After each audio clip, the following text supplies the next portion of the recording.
আমাদের দেশে কিছু সাংবাদিক আছে, বালশুন সাংবাদিক। এর ভিতরে মনে করেন যে মঞ্জুর রহমান, এটা হলো এক নম্বর। মঞ্জুর রহমান কিছু হইলেই মনে করেন যে আপনার এই মানে ডক্টর ইউনূসের এই সমস্যা সেই সমস্যা বিভিন্ন সমস্যা সে তুলে ধরে। বালশুন মনে করেন যে এটা মঞ্জুর রহমান একটা সাংবাদিক হয়েছে। ও যে কিসের সাংবাদিক, ওরা মনে করেন যে হাসিনার পোলাই বলা চলে এক প্রকার। ও হাসিনার জয়ের পরে দ্বিতীয় বলা হাসিনার একটা বদমাইশ সাংবাদিক। এই বদমাইশ সাংবাদিকটা মনে করেন যে সব সময় নেগেটিভ কথা ছাড়া কোনো কথাই কয় না। ওর প্রত্যেকটা কথাই শোনা যাবে যে ওই নেগেটিভ নেগেটিভ নেগেটিভ, পজিটিভ কোনো কথাই বলতে শিখে নাই এবং বলে না যে ওর এটা সমস্যা সেটা সমস্যা, এটা সমস্যা, দুনিয়ার সমস্যা ওর। আরে রাষ্ট্র যে চালাচ্ছে, রাষ্ট্র সে বোঝে। তুই কি মনে করো যে এই জিল্লুর মঞ্জুর আলম ডক্টর ইউনূসের একটা জুতার সমান তুই হইছস? যে একটা জুতা যে তার যে এটা জুতার যে মূল্য আছে, এই মূল্য কি তোর আছে? এই মূল্য তো তোর নাই। সমালোচনা করতে যায় সাবধানে সমালোচনা করিস। অজ মনে করো যে মনে কর মানুষের মনে কষ্ট দিয়া সমালোচনা করবি না। এই একটা সাংবাদিক। আর হইলো যে আরেকটা সাংবাদিক আছে হইলো যে আতিকুর রহমান। এই আতিকুর রহমান একটা বাটপার সাংবাদিক। এই বাটপার সাংবাদিকটা সবসময় মনে করেন নেগেটিভ কথা বলে, নেগেটিভ কথা বলে। ওর পজিটিভ কথা কোথায়? ও একবারও পর্যন্ত বললো না যে হয়তোবা যে সংস্কারের পরবর্তীতে নির্বাচন হবে। সংস্কারের কথা ওদের মুখেই আসে না। ও হইলো যে আমাদের ইন্ডিয়া খায় ফেলবে, আমাদের ইন্ডিয়া ধরবে, এই করবে। ইন্ডিয়ার বেটা বাপের ক্ষমতা আছে আমাদের ধরবে। 18 কোটি লোক, আমরা 18 কোটি লোক যখন আমরা মনে করো যে হাতে অস্ত্র তুলবো, তো ওদের বাপের ক্ষমতা আছে। একজন সমান সমান লাগবে হইলো যে ইন্ডিয়ার 20 জন। বড় বড় বদমাস, তুই খালি বদমাশি করস। বদমাশি বাদ দিবি আজকের থেকে, তুই বদমাশি করবি না। সাংবাদিকতা ঠিকমতো করতে পারলে করবি, তা না হলে চুপ থাকবি, একেবারে চুপ থাকবি, কোনো কথাই বলবি না। তুই কিসের সাংবাদিক? তোর কে সাংবাদিক বানাইছে বেটা? তুই কী বোঝস? তুই রাজনীতি অ্যানালাইসিসের কী বোঝস? তুই রাজনীতির কোনো ঘোড়ার ডিমটা বোঝস? আর একটা হইলো যে সাজ্জাদ কাদির। এই সাজ্জাদ কাদিরটাও এটা একটা ওই সিন্ডিকেটের একটা সদস্য। এই দুইটা চারটে পাঁচটা সাংবাদিক আছে, দালাল সাংবাদিক। মনে করেন যে হাসিনার টাকা খায়া ওরা এই সাংবাদিকতা করে। আর হইলো যে এই বলে যে এটা হয়েছে সেটা হয়েছে, ডক্টর ইউনূসের এই সমস্যা সেই সমস্যা, এই সমস্যা সেই সমস্যা। বেটা যদি আজকে মনে কর যে আগে আসছিল যে কয়টা আয়নাগর, ডাবল আয়নাগর দরকার ছিল। ডাবল আয়নাগর হইলে এই যে তোদের মনে কর যে আজকে তোরা আয়নাগরে থাকতি। আর ওই যে হাসিনার আয়নাগরটা যেরকম ছিল না, এরকম আয়নাগরে নিয়ে তোদের পাশা লাল করে দেওয়া দরকার ছিল। আর হারুনের মতন 2-4টা পুলিশ দরকার ছিল, বিপ্লবের মতো 2-4টা পুলিশ দরকার ছিল তোদের। তাইলে তোরা থামতি। ওই পুলিশ সৃষ্টি করে না দেখেই তোরা মনে করো যে হয়তো যা ইচ্ছা তাই কইতাছস, যা ইচ্ছা কর। আর তোকে তো মনে করো যে হয়তো নিচ্ছে না, আয়নাগরে নিচ্ছে না, তোকে ডিবিতে নিচ্ছে না। এরপরে আবার ওই যে আরেকটা আইন আছে না, যেটা সাইবার একটা আইন, ওইটা উঠাই দিছে। ওইটা উঠাই দেওয়ার পরে তোরা আরও বেশি চান্স পাই গেছিস গা। এত চান্স পাইছস বান্দরের মতো, তোর মাথায় মানে করো এত লাই পাইছস যে বান্দর যেরকম মনে কর বেশি লাই দিলে মাথায় উঠে জায়গা, তোরা এরকম মনে কর যে মাথায় উঠে গেছিস গা। তোকে মাথার থেকে নামাইতে হইব। বা ওই যে এই তোরা ছোটোকালে অঙ্ক খরচ নাই যে একটা বানর মনে করে যে হয়তো বা এক লাফে এত মিটার ওঠে, তারপরে আরেক লাফে মনে করে এত মিটার নামে, তারপরে বান্দরটার গাছের আগায় উঠতে কত মিটার লাগবো, তাই না? কত সময় লাগবো। তোদের সেই বান্দরের মতো মনে করে তো লাগতো বান্দরের মতো বাসে উড়াইতে হইব। বাসে না উড়াইলে তোরা ঠিক হবি না। আর একটা আসলে যে কি, যে মাসুদ কামাল। আর এই মাসুদ কামাল দিল যে হাসিনার পোলায় মাসুদ কামাল মনে করে এটা একটা বড় পোলা। হাসিনার বড় পোলা। এটা হলো এটা ফেসিবাদের হাসিনা। আর কি ফেসিবাদ? এটা আরও বড় ফেসিবাদ। এটা কিছু হইলেই মনে করো যে এইটা হয়েছে এটা হয়েছে, আর ডক্টর কামালের এটা হয়েছে এটা হয়েছে, ডক্টর প্রধান উপদেষ্টা এটা হয়েছে সেটা হয়েছে। খালি তোরা মনে করে যে এইগুলোই কস। এই মাসুদ কামাল কোন কথাটা ভালো বলছে? মাসুদ কামালের যে লাত্তি মাইরা বাংলা ভিশনতে বাইর করে দিছে। ওই সময় তুই কইছিলি রে মাসুদ কামাল, তুই ওই সময় কইছিলি তোরা যখন হাসিনা লাত্তি মাইরা মনে কর বাংলা ভিশনতে বাইর করে দিছে, তোরে লাত্তি মাইরা বাইক করে দেওয়ার পরে তুই লগে লগে দৌড়ে গেছিস গা বেটা ফাজিল কাহাকার। এরপরে তুই আবার করস, মানে কিছু হইলেই প্রধান উপদেষ্টার বদনাম করস, খালি এটা হয়েছে সেটা হয়েছে সেটা এই সেই এই সেই এই সেই এই সেই এই তালেই থাকস তুই। তুই যে কবে মানুষ হবি, তুই জীবনে মনে হয় মানুষ হইতি না। কত মানুষ হইলো এই দেশে, তুই আর মানুষ হইতি না। তোরা আবার হন বাংলা ভীষণ তুই তোরা যেমন লাত্তি মেরে বাইট করছে না, তুই বিভিন্ন ইয়েতে যে এই যে টেলিভিশনে টকশো করতে যাস না, এই টকশোর থেকে তোর লাইটটা যদি বাইট করতো না তাহলে তুই বুঝতি।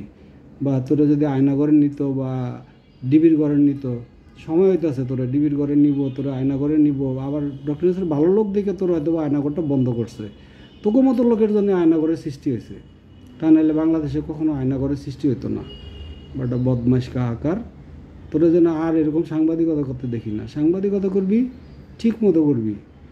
সাংবাদিকতা মনে করে যে খালি মনে করো যে এই সরকারের দোষ দেখো, সরকারের দোষ দেখোস। যারা হয়তো বা নির্বাচন চায়, বিরোধী দল আছে, তাও কোনো দোষ নাই।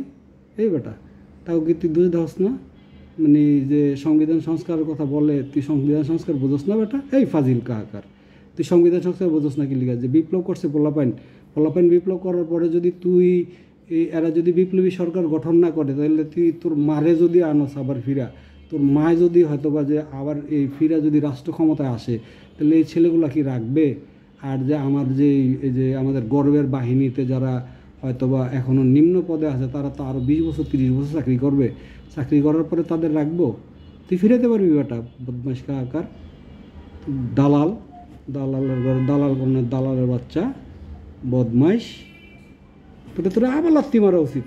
তোরা এবার লাত্তি জোরে মারা মনে করো যে এরপরে আর্থোপেডিক্স ডাক্তারের কাছে নিয়ে দেখাইতে হবে বেটা। ফাজিল কাহাকার, বদমাইশ। এটা কটায় খাইছস? কটায় খায়া মনে করো যে দালালি করস? দালালি করবি, সাবধানে দালালি করবি। দালালি করবি মানুষে ধরতে পারবো কেন? তুই বাঁচাবি এগুলো যদি মনে কর বিপ্লবী পোলাপাইন বা বিপ্লবী যারা আছে আমাদের বাচ্চাগুলো, তুই বাঁচাইতে পারবি? তুই তো 5 তারিখে বা 5 তারিখের আগে আসিলি বাসার ভিতরে। তুই কোন আন্দোলনে আসিলি এই বেটা? তুই তার যে মাসুদ কামাল, সাজ্জাদ কাদির, আতিকুর রহমান, মঞ্জুর আলম পান্না, জিল্লুর রহমান, তোরা কী করছস? এই যে জিল্লুরটা একটা আছে না, জিল্লুরটা মনে করেন যে এটা হলো সিআইএর এজেন্ট। এটা এটা মনে করো যে একটা অফিস পাইতা, অফিসের ভিতরে থাইকা মনে করো যে জাথা বলে, সরকারের জাথা বললে জাথা বইলে পরে আর ইয়ার থেকে হাসিনাতে টাকা নেয় একদিক দা, তারপরে বিভিন্ন এজেন্সির থেকে টাকা নেয়। এটা তো তো তোর বাড়িঘর যখন হাসিনা যখন তোর বাড়িঘর ভেঙে দিয়েছিল তোর শরীরপুরা, তোর যখন বাড়িঘর ভেঙে দিয়েছে তোর তোর যে ওয়ারেন্ট পাঠাচ্ছে, তো ওয়ারেন্ট মনে করে যে তোর মা বাপ সব ধরতে গেছে, ভাই বোন ধরতে গেছে, সেদিনকে যে তুই কাঁদছস, ওই দিন কানলি কেন? ওই দিন না কান্দে তুই এরপরে আবার তোরা যে প্লেন উড়ে দিছিল, প্লেনে উড়ে দেওয়ার ব্যবস্থা হয়েছে, তুই এরপরে যা পাও মাও ধৈরা যায় হাসিনার বাসা যায় পাও মা ধৈরা, মা আমি আর এইগুলা করবো না, মা আমার এবার মাফ করেন, তাই না? তুই যে এই যে রশিদ আছেন না, কর্নেল রশিদের যে দুইটা না একটা এপিসোড দেখাইছে, সেই এপিসোড দেখানোর পরে যে তোরে পিটাইছে নিয়া, তোরে পিটাই যে লাল করছে, লাল করার পরে তুই এরপরে বন্ধ করে দিছস। হাসিনার ব্যাপারে আর কোনো কথা কস না, এখন কস না কি লেগে? এখন হাসিনার ব্যাপারে তুই কটা কথা কস? তুই তো 1-2টা কথা কস না হাসিনার ব্যাপারে, বেটা বদমাইশ কোনানের। আবার ওই সেন্ট্রাল হসপিটালে তোর বন্ধু, তোর বাবার মনে করে যে হাসপাতাল, ওখানে হাসনাত বলে চাঁদা চাইছে। হাসনাত বললো যে আমি একটা অনাথ বাচ্চা, একটা মৃত বাচ্চার ব্যাপারে রিকোয়েস্ট করছি, যেটা হলো যে যদি পারেন আপনারা তাইলে এই তার থেকে যত কমায় নিয়ে লাশটা দিয়ে দিতে পারেন। তো তোর এত মায়া লাগলে তুই দিতি, গরিব মানুষের টাকা দিয়ে, এরপরে তুই ওই লাশটা তুই করে দিতি। ওই লাশটা কেন তুই বললি না সেন্ট্রাল হসপিটালে যে আপনারা লাশটা দিয়ে দেন ভাই, গরিব মানুষ, তারা টাকার দর ক্ষমতা। তুই জানোস নাকি? তুই এই বেটা জিল্লু, তুই জানোস তুই জানোস যে হাসপাতালের নিয়ম, হাসপাতালে যদি কোনো লোক মারা যায়, যদি সে টাকা না দিতে পারে, টাকা যদি সে সম্পূর্ণ পরিশোধ না করতে পারে, তাহলে হাসপাতাল বাউন্ড ওই লাশ দিয়ে দেওয়ার জন্য। ওই লাশ হাসপাতাল রাখতে পারে না, যে কোনো হাসপাতালে, তুই স্কোয়ার বলস, ইউনাইটেড বলস, যে কোনো হাসপাতাল বলুক যে দিতে বাধ্য। তুই হাসনাতের ব্যাপারে বলো যে নাকি যায় ওখানে মাস্তানি করছে। বেটা মাস্তান তো তুই হলে 1 নম্বর বড় মাস্তান বেটা। বাংলাদেশে মনে করো যে তুই একটা এই সাংবাদিকতা করস আর মাস্তানি করস, তোর মতন ঘোড়ার ডিম সাংবাদিক বহুত করে রয়েছে এরকম। তুই কী বোঝস ইয়ারে পলিটিক্সের কী বোঝস? হ্যাঁ, পলিটিক্স তোরে কে শিখাইছে তোরে পলিটিক্স বেটা? তুই দালালি করস, তুই আমেরিকান এম্বাসির দালালি করস, কখন ইউরোপিয়ান ইউনিয়নের দালালি করস, কখনো যায় হাসিনার দালালি করস, যে টাকা দেয় তার দালালি তুই করস। তোর কি নিজের কোনো আছে নাকি যে হ্যাঁ তোর নিজের কোনো জ্ঞান বুদ্ধি আছে? জ্ঞান বুদ্ধি থাকলে তুই বল বেটা, বিএনপির বল যে আপনারা সব করেন, সংস্কার করার পরে আপনারা নির্বাচন দেন, নির্বাচন তো আপনারাই আসবেন, আপনারাই তো নির্বাচন আসবেন। এদেশে বাংলাদেশে এরা ছাড়া কারা আসবে? বিএনপি ছাড়া কারা আসবে? তাহলে তুই করতে দিবি না, সংস্কার করতে দিবি না, তুই কেটা বেটা? এই বাংলাদেশে কি তোর কথা কি বাংলাদেশ চলবে নাকি? তুই ঈদের দিন ঝলক দেখোস নাই? ঈদের মাঠে কি তুই ঝলক দেখোস না? ঈদের মাঠে যে মনে কর লাখ লাখ লোকে যখন বলছে যে এই হবে না, এই ডক্টর ইউনূস 5 বছর বা 10 বছর থাকবে, ওই লোকটা কি বলছিল যে আমি 5 বছর বা 10 বছর থাকবো? একবার বলছে 5 বছর 10 বছর থাকবো। তোরা তো চুলকায় কাজে 5 বছর থাকবো, 10 বছর থাকবো, কবে ইলেকশন দিব না ইলেকশন দিব? চকলেট খাওয়ার লেগে তোর তো কী আসে যায়? এই বেটা খালি তুই চকলেট খাবি, চকলেট খা, একটু মানে দিয়ে শিরে খা, অস্তে দিয়ে খা। এত চকলেট খাইলে তো পরে তোর বেটা গলা ব্যথা করবো, তা না হলে হয়তো বা তোর গলা আটকে যাবো ওটা চকলেট। বদমাইশ কাহাকার তুই! জিল্লুর একটা, মাসুদ কামাল একটা, তারপরে যে সাজ্জাদ কাদের একটা, আতিক একটা, মঞ্জু একটা, এই মনে করে যে তোরা কয়টা? 5টা। এই 5টা দেখতেছি, এই 5টা মনে করে যে একটা পুরা একেবারে হাসিনাতে টাকা খায় সিন্ডিকেটের ভিতরে ঢুকছস, পুরা সিন্ডিকেটের ভিতরে ঢুকছস। একবারও তোরা 5টা কখনো বলস নাই যে হয়তো যে সংস্কার করার পরবর্তীতে এই দেশে নির্বাচন হবে এবং এই নির্বাচনে আপনারাই আসবেন, আপনারা সংস্কার করার সুযোগটা দেন, না তা না হলে ছেলেপেলেগুলো মারা যাবে এবং আমার দেশের গর্ব আর্মি, আমার দেশের আর্মির সমস্যা হবে। জানোস এটা বিপ্লব যদি না, এটা কী হয়েছে? এই বেটা 100 বছরের ভিতরে এমন ঘটনা ঘটছে বাংলাদেশে। আর এই তোর মায় আসবে, তোকে মায় আসবে, তোকে মা আসবে কি? এত এত এত সোজা নাকি তোকে মা এসে পড়বে? তোকে মা যদি আসতো তাইলে আনোয়ার সাদাত তাইতো, তারপরে মনে করে যে পোল্যান্ডের এই চেসেস্কো আসতো, তারপরে তোর এই উগান্ডার প্রেসিডেন্ট আসতো, আবার লক্ষণ সেন আসতো। লক্ষণ সেনের ছোটো বোনটা গেছে দিকে তুগা তো জলে খায় বেটা। লক্ষণ সেনকে ফেরত হয়েছে নাকি? লক্ষণ সেন গরম ভাত থুইয়া পালাই গেছে গা পিছনের দরজা দিয়া। ঠিক সেও মনে করে যে গরম ভাত থুইয়া পিছনের দরজা দিয়া পালাই গেছে গা। জানোস বেটা এটা পালাইলো কেন? পালায় লাখ লাখ কর্মীরা মনে করে যে রাস্তাঘাটে ফালাই তুইয়া ইমাম সাহেব সহ পালাই গেল কি লিগে? এই বেটা এটা তো একবারও কথা না যে পালাই গেল নাকি লিগে। পারলে ক্ষমতা, যদি তোর এতই ক্ষমতা থাকে, তোকে 5 জনের যদি এতই ক্ষমতা থাকে তাহলে নিয়ে আস, দেখি তোরা পারস নাকি। টুপ করে নিয়ে আস, দেখি আমরা টুপ করে পানিতে ফালাই দিব ওটা। ফাজিল কাহাকার ফাজিল! এরকম সাংবাদিকতা করবি তো করে মনে করে যে একেবারে দুইয়া দিব এবং সুইলা কাইটা মরিচ লাগাই দিব তো করে বেটা। কথা দিয়ে সুইলা কাইটা তো করে মরিচ লাগাই দিব। সাংবাদিকতার কোনো আগা মাথা করে ঠিক নাই তোদের। তোরা একটা সাংবাদিক হয়ে গেছিস গা। কয় বছর তোদের বয়স? তোরা কয়টা সরকারের পরিবর্তন দেখছস? হ্যাঁ, আমার বয়স 58 বছর। আমি এই 7টা সরকার থেকে আরম্ভ করে মনে করে যে দেখছি অনেকগুলো সরকার পরিবর্তন দেখছি। দালালরা দালালি করে খাস নাকি? হয় যে তোকে পেশাই দালালি, তোদের পেশাই দালালি। তোরা মনে করে যে আর কোনো নাই, তোদের পেশা নাই। দালালি করে তো তোদের ব্যাঙ্ক অ্যাকাউন্ট দেখা দরকার, তোদের ব্যাঙ্ক অ্যাকাউন্ট সরকারের দেখা দরকার, দুদকের তোদের ব্যাঙ্ক অ্যাকাউন্ট দেখা দরকার, জিল্লুরের ব্যাঙ্ক অ্যাকাউন্ট একেবারে প্রথম দেখা উচিত। জিল্লুরের বাংলাদেশে থাকতেই দেওয়া উচিত না। জিল্লুরের মনে করে যে তুই এই চ্যানেলের পাও সাইডটাও মনে করে যে সাংবাদিকতা করস বেটা। বদমাইশ কাহাকার! কি মানে তুই কিছু হইলে একটা বদনাম করস, একটা কথাও লাইন মতো বলস না। কোন কথাটা তুই লাইন মতো বলছিস? তুই বলবি যে আমি এই কথাটা লাইন মতো বলছি, একটা কথাও তোর কোনো লাইন নেই। তোরা 5টা আসিস না? এই 5টা আসলে এমন দিন আসবো মনে কর জনগণের এই যে তোর না কস মব জাস্টিস, এই মব জাস্টিস কেন করে বুঝস তো? বলাবেন না মব জাস্টিস কেন করে? এই মব জাস্টিসের ভিতরে যদি পড়ে যাস তখন কী করবি? এই বেটা এমনও দিন আয় পড়তে পারে তো মব জাস্টিসে পড়বি তোরা। তোকে তো সময় আইতেছে, তোকে সিপার মধ্যে পাইলি পরে ফলাবেন ধরে মব জাস্টিস করে লাগব, পরে সরকারের দোষ হইব। হ্যাঁ রে, এই দেশে মব জাস্টিস চলে, বেটা। আবার আরেকটা আন্দোলন চলছে যে এই দেশে হিন্দু হইতেছে, আরে জঙ্গি উৎখাতন হয়েছে, জঙ্গির খুব উৎপত্তি ঘটছে। জঙ্গি কে বেটা? তোরা 5টা জঙ্গি। প্রথম জঙ্গি হলো যে মাসুদ কামাল, দ্বিতীয় জঙ্গি সাজ্জাদ, তৃতীয় জঙ্গি হলো আতিকুর রহমান, এরপরে হলো মঞ্জুর আলম, এরপরে জিল্লুর রহমান। তোরাই জঙ্গি, এদেশে একমাত্র জঙ্গি হলে তোরা ছাড়া আর কোনো জঙ্গি নেই। তুই আমার একটা জঙ্গি দেখা দে, যে একটা জঙ্গি দেখা দে কোন জায়গায় জঙ্গি আছে, জঙ্গি চিনস? জঙ্গি কারে কয় বেটা? জঙ্গি কি? বাংলাদেশে কিসের জঙ্গি? তুই কই দেখলি জঙ্গি? ফাজিল কাহাকার, বদমাশি করস। মানুষ আর এবার তোরা মানুষ হয়ে যা। আবার তোরা মানুষ আছে না, ওই সিনেমাটা দেখ যে কীভাবে মানুষ করতে হয়, ওই সিনেমাটা দেখ। তোরা ওই সিনেমা দেখাইতে হইব, আবার মানুষ করাইতে হইব। বদমাইশের আড্ডিগুলো গণনের সরম নাই বরম নাই, মনে করে খালি আমার একটা চকলেট দেন, চকলেট খাবো। কিসের এত চকলেট খাবি? চকলেট খাওয়ার এত শখ তো ও? এদেশে নাই, এদেশে ফখরুল বলতে পারে, তারপরে ওই যে বলতেছে না ফখরুল বলতেছে, তারপরে আমির খসরু মাহমুদ বলতেছে, বিভিন্ন লোকে বলতেছে না দেখো চকলেট লাগে, হ্যাঁ বলে হ্যাঁ চকলেটের কথা বলতেছে। তোরা কে? তোরা কয় যে না সরকারের ভুলটা ধরাই দিই, সরকারের ভুলটা আমি ধরাই। তোরা কে? তোরা কি ইউটিউবে সরকারের ভুল ধরাই দিবি? এদেশে মিনিস্ট্রি মিডিয়া নাই, তারপরে পত্রিকা নাই, ওইগুলাই ভুল ধরাবে। তোরা কে? তোরা মনে করে যে একটা বাক্স্বাধীনতা পাইছস, মুখে যা আসে তাই বলে হলাস। মুখে দায় বললো যে একটা বড় মুখ তোকে বড় মুখ দিয়ে যা ইচ্ছা তাই তোরা বলে হলাস। তোরা বেটা ফাজিল কোনানের, তোকে কয়েকশোবার ফাজিল বলা উচিত। তোরা করে অমানুষ। বাংলার মনে করে যে তোরা করে বাংলার মির্জাপুর, এই 5টা হইলো বাংলার মির্জাপুর।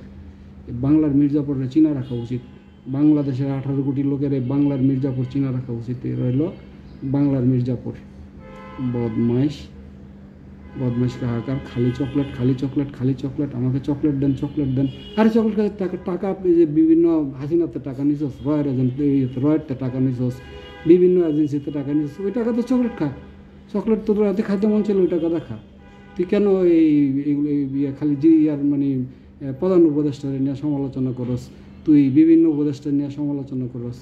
তুই তোর কটা ডিগ্রি আছে? কটা জানোস যে ডক্টর ইউনূসের কটা ডিগ্রি আছে? ডক্টর ইউনূসের 78টা ডিগ্রি আছে, 78টা। তারপরে মনে কর যে প্রেসিডেন্ট পদক আছে, তারপরে মনে কর যে এই নোবেল পুরস্কার আছে। তারপরে তুই আরও চিন্তা কর যে তোরা কিছু হইলে ভাবো যে অনেক টাকার মালিক, ওই টাকা খায়া লাইছে, সেই টাকা খায়া লাইছে। এই বেটা, তুই তার জীবনই জানোস, তার স্টোরি পড়ছস কখনো? সে কোনো শেয়ার হোল্ডার না কিছু, তার শেয়ার হোল্ডার সব কিছু না ইয়ার দিয়ে বিভিন্ন গরিব মানুষের দিয়ে দিছে। তুই কয় টাকা গরিব মানুষের দিছস? ডক্টর ইউনূসের হিস্টোরি জান যে ডক্টর ইউনূস কত টাকা গরিব মানুষের দিয়ে লাইছে। যে সে ইচ্ছা করলে গ্রামীণ ব্যাংকের মালিক হইতে পারতো, সে ইচ্ছা করলে মনে করে যে বিভিন্ন টাকার পাহাড় বানায় ফেলতে পারতো। তোকে বাংলাদেশের টাকা নিছে না, সে বিভিন্ন দেশে এনজিও করে বিভিন্ন দেশের গরিব মানুষের মালিক বানায় দিয়া সে মনে করে যে বসে রয়েছে। সে মানে পৃথিবীর উন্নয়ন করে, শুধু বাংলাদেশের উন্নয়ন করে না। তোদের এই সাবধান করে দিলাম, চকলেট মকলেট আর খাবি না, চকলেট মকলেটের কথা কবি না। লজ্জা থাকলে তোরা চকলেটের কথা কবি না। এই পাঁচটা যদি তোদের লজ্জা থাকে তাহলে কখনো চকলেটের কথা কবি না যে আমার চকলেট খাইতে মন চাইছে। কিনা খা, টাকা দা কিনা খা চকলেট, টাকা দা কিনা খা চকলেট। এত চকলেট খরচ খা। তোরা কয়বার মনে করে যে অন্য লোকের সমালোচনা করছিস, তোকে পেটের বাতিও জমায় না যদি মনে করো যে ডক্টর ইউনূসের সমালোচনা না করতে পারো, প্রধান উপদেষ্টার এই সমালোচনা না করতে পারো, তোকে পেটের বাতি অজমায় না। তোরা একটা বার চিন্তা করে দেখাস নাই, তোরা একটা বার চিন্তা করে তোকে কোনো পোলাপাইন, তোকে কোনো বাচ্চা মনে কর যে এই 36 দিনে রাস্তায় বেরিয়েছে, আমাদের বাচ্চা বেরিয়েছে 36 দিনে, আমাদের বাচ্চা ঘরে ধরে রাখতে পারি নাই। আমাদের বাচ্চারা পাগলের মতো ঘর থেকে বাইরে গেছে গা। তোকে বাচ্চা কত বেটা এসি রুমের ভিতরে গুলশানে রাখছোস, বনানীতে রাখছোস এই অবৈধ টাকা দিয়ে বেটা। আমরা তো মনে করো যে বৈধ টাকা কামাই আমরা ঘরে রাখতে পারি না বাচ্চাদের। বুলেটের ভিতরে মনে করো যে বুক পাইতে দিছে। তোর পায়ে কি একটা বুলেট লাগছে? এই বেটা, এই 5টা চোর কোনানের তো কি বুলেট লাগছে রে? চেটের বাল কোনানের। খালি মনে করো যে সমালোচনা করস। সাবধানে সমালোচনা করবি। তোরে বলে দিলাম সাবধানে সমালোচনা করবি। এখানে আমাদের মানে সেনাবাহিনী, এখানে আমাদের বিভিন্ন বাহিনীর এখানে স্বার্থ আছে। এখানে আমাদের মনে কর সেনাবাহিনীর ভীষণ সমস্যা হবে যদি সংস্কার না হয়, সংবিধান সংস্কার না হলে, এটা মনে কর প্রোক্লামেশন না হইলে বা এই বিপ্লব না হইলে আমাদের সেনাবাহিনীর সমস্যা হবে, আমাদের বাচ্চার সমস্যা হবে, আমাদের সমস্যা হবে। এই দালাল তোকে কী সমস্যা হবে? দালালের আবার কোনো সমস্যা আছে নাকি? দালাল তো মনে করে এসি রুমের ভিতরেই থাকবি তোরা। দালাল কোনানের দালাল। আবার দালালদের নাম বলে দিলাম: মাসুদ কামাল, সাজ্জাদ কাদির, আতিকুর রহমান, মঞ্জুর আলম, জিল্লুর রহমান। এইগুলো হলো যে সাংবাদিকতার ভিতরে দালাল সাংবাদিকেরা। এরা হলো দালাল সাংবাদিক। এবারে কিছু না বলতে এরা এতটাই মাথায় উঠছে, এরা মনে করে যে বানরের মতো উঠতে মনে করে যে এই মানুষের মাথা বাড়ায়, মাথার ভিতরে উইটা বইয়া এখন চুল টানাটানি করতেছে বেটা। তোরা এটা বলে দিলাম যে এর পরবর্তীতে আর এরকম দালালি করবি না, পারলে সঠিক সমালোচনা করবি, নাহলে চুপ থাকবি, একেবারে চুপ থাকবি। এবার সঠিক সমালোচনা করবি, সঠিক সমালোচনা করা পাবলিক শুনবে। আর সঠিক সমালোচনা না করতে পারলে মুখে গ্লোব তালা আইনে লাগাই দিবি, 2টা করে 4টা তালা লাগাই দিবি, একেবারে মুখটা চালাবি না। তোরা কোনো সাংবাদিকতাই জানোস না। মেজাজ আজকে 8 মাসে মেজাজ খারাপ করে ফেলাইছিস, প্রচুর খারাপ করে ফেলাইছিস মেজাজ। বহুত বহুত শুনছি তোদের বকবকানি। তোদের বকবকানি বন্ধ করে বেটা। বকবকানির দরকার কি তোর? বকবকানির দরকার কি? ওই যে ইয়ে করবি, বিভিন্ন টিভিতে যা টকশো করবি, 2000 টেলা বাসা যাবি গিয়া, বউর লেগে, এরপরে যা সকালে বাজার করবি, এটা করবি। এটা হলো তোকে কাম, এটা হলো তোকে পেশা। আর কোনো পেশা আছে? আর এই ইউটিউবে খালি কত ভিউ খাবি, এই বিউর ব্যবসা করস না? বিউর ব্যবসা করে যা থাকস বেটা। বিউর ব্যবসা বাদ দে, বিউর ব্যবসা চলবে না, বাংলাদেশে বিউর ব্যবসা চলে না। খালি মানুষে কিছু বলে না দেখে তোরা বিউর ব্যবসা চালাই দিয়েছ। আর হইলো যে বিভিন্ন এজেন্সিতে টাকা নেস, হাসিনাতে টাকা নেস, হাসিনার লেসপেন্সাররা বাংলাদেশে আছে না, ওগোতে টাকা নেস, টাকা নিয়ে মনে করে যে আরাম এসে থাকস। এই সুরগ দেখা উচিত, সুরগ সব ব্যাঙ্ক অ্যাকাউন্ট দেখা উচিত, সুরগ আইনের আওতায় নেওয়া উচিত। ওরা কোনো আনের। ঠিক আছে, আজকে সাবধান করে দিলাম। আর যেন শুনি না যে হয়তো বা কখনো মনে করো সমালোচনা, যদি গঠনমূলক সমালোচনা ছাড়া মানে এই বেতালে সমালোচনা করছস, তাইলে সুইলা কাইটে লবণ লাগাই দিব এইভাবে। এরকম তোরে ডেইলি চলতে থাকবো, কাটতে থাকবো, লবণ লাগাইতে থাকবো। ঠিক আছে? ওকে, বাই বাই।